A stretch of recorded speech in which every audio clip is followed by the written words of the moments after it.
మానవ జీవితమే ఒక మహాభారతం, అది మంచి చెడుల రెంటి నడుమ నిత్య ఘర్షణం. అంచేత భీష్ముడు మనకి కాదు అపకారం, దుర్యోధనుడు కూడా ఒక రకంగా అపకారమే చేస్తున్నాడు. నువ్వు ఏ పక్షాన్ని ఒప్పుకున్నావో ఆ పక్షాన్ని చిత్తశుద్ధితో పోరాడు. నీకు ఆ ధర్మం పట్ల నిష్ట ఉంటే, లేదు అసలు ధర్మం పట్ల నిష్ట ఉంటే మాన యుద్ధం త్రికరణ శుద్ధిగా. కర్ణుడికి ఆ త్రికరణ శుద్ధి అయినా ఉంది కనీసం. ఏదో పౌరుషం వచ్చింది నేను రానంటే రాలేదు. మళ్ళీ ఇంత యాతన పడినా 6 రోజులు ఓడిపోయినా కర్ణుడు యుద్ధరంగంలోకి రాలేదు. నేను రానంటే రానన్నాడు. మాట అంటే మాటే. తల్లికి మాట ఇచ్చాడు, నలుగురిని నేను దొరికినా సరే చంపనమ్మా అని. నిజంగానే దొరికినా సరే చంపలేదు. నిజంగా ఆ స్నేహశీలత, ఆ ఆడిన మాట కట్టుబడి ఉండడం, యథాశక్తి కల్మషం లేనటువంటిది. మళ్ళీ ఇంకా నమ్మదగిన స్నేహం అనే విషయంలో తిరుగు లేదండి. భారతం కాదు ఏ కాలానికైనా కర్ణుడు అలా నిలబడతాడు. సుగ్రీవుడు లాంటి వాళ్ళు కూడా ఇంకా తర్వాత విషయాలు ఏమని, కర్ణుడే నెంబర్ 1, అందులో తిరుగులేదు. ఇంకా ఆ విషయంలో ఒప్పుకొని తీరాలి మనం. స్నేహం అంటే కర్ణుడు. ఇంకా దుర్యోధనుడు ఆత్మతో చేసిన స్నేహంలో కొంచెం ఆశలు, ఆలోచనలు, రాజ్యాలు, కాంక్షలు ఉన్నాయి. కానీ కర్ణుడికి ఏమీ లేదు, కేవలం దాతా అంటే హితుడా అని పడిపోవడమే.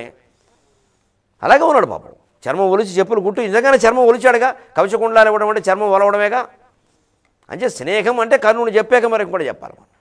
నమ్మకం అంటే కర్ణుడు చెప్పాక మరొకరు చెప్పాలి. అంత తీవ్రం. మరి ఇక్కడ అది కూడా లేదు.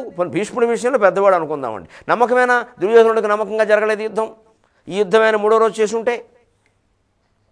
అలాగనే నీకు ధర్మ నిబద్ధత ఉంది అంటే మరి ఇక్కడ యుద్ధమే మానేయాలి. పని అది చెయ్యవు, ఇది చెయ్యవు. అందుకని భీష్ముడికి తన కర్తవ్యం బోధపడడం లేదు. కర్ణుడికైనా బోధపడింది. సాక్షాత్ భగవంతుడు వెళ్ళి స్వయంగా నువ్వు యుద్ధం ఎందుకు పాండవ పక్షానికి రమ్మని బతిమాలితే కర్ణుడు రాలేదు. అంచేత ఆయన కర్తవ్యం విషయంలో ఆయన ఖచ్చితంగా ఉన్నాడు. మంచి చెడ్డ ఏదైనా సరే అది తేలిపోతుంది. దాని ఫలితాలు 2 ఖచ్చితంగా అనుభవించేస్తాం, అయిపోతుంది. ఇది ఎటు ఇటు తేల్చుకోవాలని భీష్ముడిని ఏదో మీరు గొప్పవాడని స్తోత్రం చేసేయకండి. ఆయన కర్తవ్యం ఆయనకు బోధపడడం లేదు అని భారతంలో కృష్ణుడు స్వయంగా అన్నాడు. అంటే సత్యప్రతిజ్ఞుడవు. యుద్ధం చేస్తానని, గెలుస్తానని మీరందరూ ప్రతిజ్ఞలు చేశారు.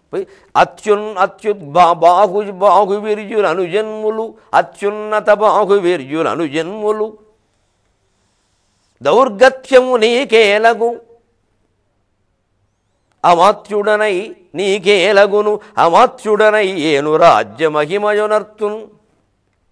నేను అమాత్యుడనే నీకు స్వయంగా రాజ్యమహిమ కల్పిస్తానయ్యా, రాజ్యం నీకు ఇప్పిస్తాను. అలా కంగారు పడిపోతావేంటి అన్నిటికీ? అంచేతను అంత కంగారు పడిపోవలసిన అవసరం లేదు మహాత్మా.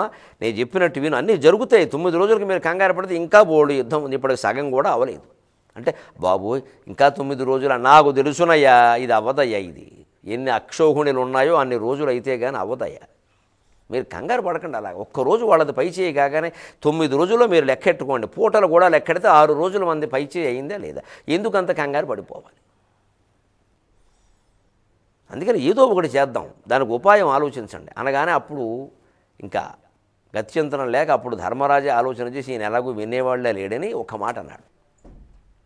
ధర్మరాజు యొక్క నీరసాన్ని గమనించి ఆయనకు ఉత్తేజం కలిగించడం కోసం నేను అమాత్యుడులా ఉంటాను, మంత్రిగా ఉండి నీకు రాజ్యాన్ని చేకూరుస్తానని ఒక్క మాటే కాకుండా సవ్యసాచికి నాకు ఉండే అనుబంధం నేను చెబుతున్నాను విను. నాతో సమవయస్కుడు. అసలు మా పూర్వజన్మ వృత్తాంతాలు మీకు తెలియవు. సఖుడు బంధుండు శిష్యుండు సవ్యసాచి నాకు, అతనికి నయ్యేను కురువరేణ్య కూర్మిమై ఎత్తు కండలు కోసి అయిన. సఖుడు బంధుండు శిష్యుండు సవ్యసాచి నాకు, అతనికి నయ్యేను నరవరేణ్య కూర్మిమై ఇత్తు కండలు కోసి అయిన. అరయనాతండు నా ఎడనట్టివాడా, అరయనాతండు నా ఎడనట్టివాడా. ఎంత ప్రేమ ఉందో చూడండి శ్రీకృష్ణుడికి అర్జునుడంటే. రుక్మిణీదేవి పట్ల ఇదే ప్రేమ, సత్యభామ పట్ల ఇదే ప్రేమ, కుచేరుని పట్ల ఇదే ప్రేమ, అర్జునుని పట్ల ఇదే ప్రేమ. ఈ కండలు పోషిస్తానంటున్నాడండి. మరి శ్రీకృష్ణుడు గొప్ప తత్వవేత్త. మనం నమ్మాలమ్మా. జ్ఞానులు, తత్వవేత్తలు, భక్తి జ్ఞాన వైరాగ్యాలు ఉన్నవాళ్లే ఎక్కువ ప్రేమిస్తారు. కానీ ఈ దేశంలో అమ్మాయిలకున్న ఒక దురదృష్టకరమైన ఆలోచన ఏమిటంటే, ఆయన పూజారి గారు అయితే ప్రేమ ఈ వ్యవహారాలు ఏం తెలియమేమో, ఎంతసేపు అచ్చింతాయ నమః బుచ్చింతాయ నమః అనుకుంటూ కూర్చుంటాడేమో. అందుకే అర్చకులకు పెళ్ళిళ్ళు అవ్వట్లేదు. వాళ్ళలో కూడా చాలా ప్రేమాభిమానాలు, సరదాలు. శుభ్రంగా బయటకు వస్తే డ్రెస్ వేసుకుంటే మహేష్ బాబులో ఉండేవాళ్ళు చాలామంది ఉన్నారు మన గుళ్ళల్లో పూజారులో. అసలు వాళ్ళు ఇలా ఛాతీ విరగపరుచుకుని నిలబడుతున్నా నాకే ముద్దు వచ్చేస్తుంది. చాలాసార్లు వెంకటేశ్వరతో పాటు సమానంగా అందంగా ఉన్నారా వీళ్ళని. మంచి ఒక్కొక్కడు 6 ప్యాక్ 8 ప్యాక్.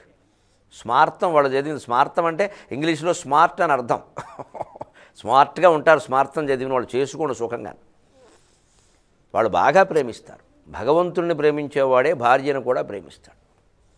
మంచిది. ఏదో భక్తి అనగానే అదేదో వైరాగ్యం, వాడికి ఏమీ కాంక్షలు ఉండవేమో, అనవసరంగా ఇప్పుడు చేసుకుంటే ఏదో చివికిపోయిన అవకాయ పిచ్చులు అయిపోతుందేమో పరిస్థితి అని అనుకోవలసిన అవసరం లేదు. శ్రీకృష్ణుడు ఏమిటి, ఎంత భగవంతుడు, ఎంత తత్వవేత్త, ఎంత అవతార పురుషుడు. అర్జునుడి పట్ల ఏమంటున్నాడు, కండలు కోసిస్తానయ్యా అర్జునుడి కోసం, నీకే సఖుడు, నాకు స్నేహితుడు, నా శిష్యుడు, నాకు బంధువయ్యా, మా చెల్లెలు తెచ్చుకున్నాను ఆయనకి. భీష్ముడు ఆయన చావగొట్టేస్తున్నా నేను చూస్తూ ఊరుకుంటాను, నా చెల్లెలకు వైదవ్యం రాదా? పోనీ ద్రౌపది అంటే నాకు చెల్లెలు వరస అవుతుంది, సుభద్ర సొంత చెల్లెలు కదయ్యా. అర్జునుడితో నాకు ప్రత్యేకమైన బంధుత్వం ఉంది. మరి అది తెలిసి కూడా ఆయన ఇంకా యుద్ధం చేయని నేను ఎందుకన్నాను? మరి మా చెల్లెలు నన్ను ఏముంటుంది, అన్నయ్య ఇలా ప్రోత్సహించో, ఆయనకి ఏదైనా అయితే పరిస్థితి ఏమిటి, ఎల్ఐసి కూడా చేయలేదు ఆయన అంటే ఏమిటి? ఇవన్నీ ఆలోచిస్తామా యుద్ధంలో?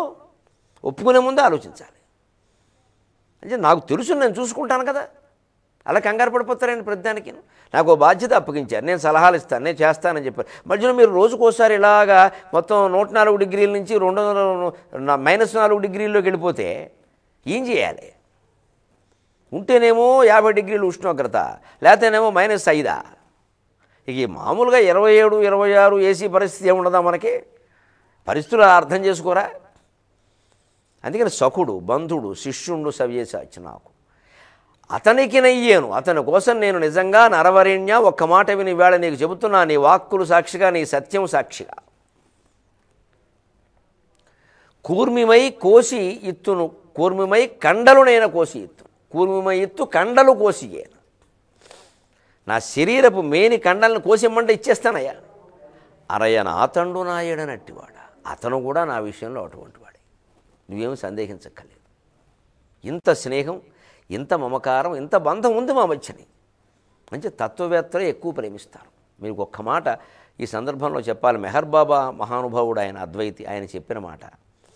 ఆయన ఒకసారి శిష్యుడిని అడిగట, ఏమయ్యా కోపం వచ్చినప్పుడు మనుషులు అరుస్తారు కదా ఎందుకు అన్నట్టు. అంటే కోపం అంటే మరి అరవాలి కదండి, అరవకుండా మామూలుగా నువ్వు చేసింది ఏమీ నాకు నచ్చలేదని ఎలా చెప్తారంటే కొంచెం గట్టిగా అరవాలి కదా అంటే. అప్పుడు ఆయన గట్టిగా అరవడం ఎందుకయ్యా, ఎవరి మీద కోపం వచ్చిందో వాడు పక్కనే ఉన్నాడు కదా, వాడికి వినపడితే సరిపోయింది కదా, లోకమంతా వినపడాల్సిన అవసరం లేదు కదా.